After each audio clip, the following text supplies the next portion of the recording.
शरीफ में प्रमाण है कि हजरत मोहम्मद को खुदा स्वयं कह रहे हैं कि मैंने तुम्हें उस परमात्मा की महिमा बताने के लिए भेजा है। वो परमात्मा कबीर है जिसने 6 दिन में सृष्टि रची तथा 7वें दिन तख्त पर जा विराजा। उसकी खबर किसी बाखबर से पूछकर तो देखो। कृपया अवश्य सुनिए जगत गुरु तत्वदर्शी संत रामपाल जी महाराज के अमृत वचन। परमात्मा आए स्वयं एक वृद्ध रूप बनाकर, वृद्ध अवस्था में बड़े ऋषि उम्र के साधु संत का रूप बनाकर, हाथ में माला और छड़ी ले रहे हाथ में, और आके कहने लगे, राजन क्यों चिंतित हो आप। राजा ने बताया कि महाराज जी ऐसे ऐसे मंदिर भगवान दिखे थे सपने में श्री कृष्ण जी, उन्होंने मुझे आदेश दिया था कि मंदिर बना दे इस स्थान पर, समुद्र के पास बनाना जहाँ गहरा समुद्र हो, और मैंने उनके आज्ञा अनुसार मंदिर बनवा लिया। और समुद्र पता नहीं के दुश्मनी बरत रहा है मेरे साथ, तभी तोड़ देता है। 3 4 5 6 बार बना लिया मैंने, मेरा तक कोष भी खत्म हो गया।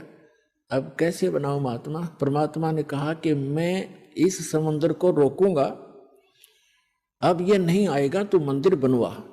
उसकी पत्नी ने फिर सहारा दिया कि मैं गहने दे दूंगी, अब बना लो। लेकिन इंद्र दमन राजा की हिम्मत नहीं पड़ी थी, उसका दिल टूट चुका था। 1-2 घटना हो जाए आदमी उसी में दिक्कत। तो सपने में श्री कृष्ण दिखाई दिए, या खेल सारे मालिक के ही थे, आप बना कृष्ण रूप बनाया और कहा कि इंद्र दमन, जो महात्मा तुझे कल मिला था वृद्ध, इसकी शक्ति का कोई वार पार नहीं है।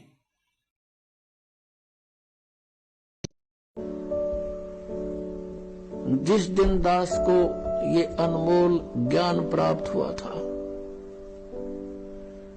ये आपके लिए भी वरदान है और दास के लिए भी वरदान है। जिस कार्य को करने के लिए स्वयं परमेश्वर आए थे और वो सेवा इस दास को दे दी।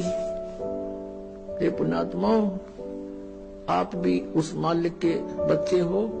सभी विश्व के जितने भी मानवधारी प्राणी हैं या अन्य योनियों में प्राणी है, आपके भाई बहन हैं। इस काल ने हमें डिवाइड कर दिया, हिंदू नारे बना दिए, मुसलमान अलग बना दिए, सिख ईसाई जानी जैनी नारे, लठम लठा। ये हमारी दुर्गति कर रहा है। ज्ञान को समझो और आपका कर्तव्य बनता है, आपके निकटतम जो भी जिसने ज्ञान सुहावे उसके सामने चर्चा जरूर करे। जिस काम को भगवान करना है और वो हमें दे दिया।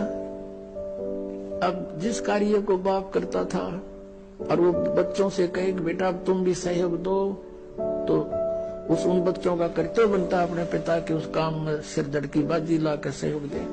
तो अब आपने भी ये कोशिश करनी चाहिए दास का सहयोग दे।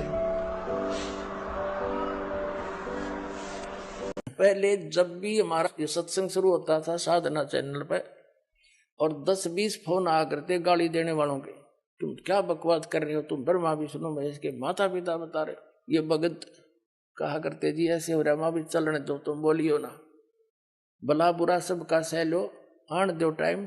भगवान का बोला शब्द है, कोई मेरा अपना कहा हुआ थोड़ा ही है। प्रमाणों को देख देख कर सबके बुद्धि सेंटर में आ गई, भाई सच्चाई तो ये है। आए हैं सो जाएंगे ये राजा रंग फकीर, एक तो सिंहासन चढ़ कर जा, एक बंधे जात जंजीर। मरना सभी ने है, यहां सा शरीर सब छोड़कर जाएंगे, लेकिन जाने जाने में बहुत अंतर होगा। एक तो परमात्मा आकर लेकर जाएगा इस दास के रूप में, कहो बैठो बैठो ये जहाज जा रहा है, और तुरंत आप जी उसमें चढ़ जाओगे, आपको पता भी नहीं लगेगा हमारी मृत्यु हुई है या हम कहीं सत्संग सुनने जा रहे हैं गुरु जी के साथ। और जो भक्ति नहीं करते उनके अंत समय में ऐसी ब्रैन माटी होगी, टट्टी पेशाब निकल जाएगा। आप देख लेना कभी ऐसा कोई व्यक्ति की मृत्यु होता, चाहे कोई किसी भी बड़ी पोस्ट पर हो, उसका देखना कितना बड़ा धनी हो, जिसके पास ये सत भक्ति नहीं है उसकी मृत्यु देखना, टट्टी और पेशाब निकल। इसको नहाते किस लिए हैं, इसलिए स्नान कराते हैं, उसका बुरा हाल होया पावर टट्टी माए निकटी कपड़िया के वहाँ है, लाल पड़ जाए तो फिर उसको नुहावा, फिर नुहावा जब वो कति फूकण की तैयारी हो ली। कहने का भाव यह है कि जो वो तो क्यों डरते हैं, क्योंकि यम के दूत इतनी भयंकर आकृति दिखाते हैं उसको शरीर छुड़वाने के लिए, ना फिर सीधे बाले ठोकर अंदर से वो भयभीत होकर के उस टट्टी पेशाब निकल जाता है। जब वो डरता हुआ उस शरीर को छोड़कर भागने की चेष्टा करता है, फिर उसकी बाजू पकड़ लेते हैं सूक्ष्म शरीर में, वो यम के दूत। और जो परमात्मा आते हैं, जो परमात्मा की भक्ति करते हैं, उनको परमात्मा विमान में बैठा कर लेकर जाएगा। कहते सतगुरु शरणा आकर फिर धर्मराज डर कैसा, यम के दूत भी निकट नहीं आ सकते।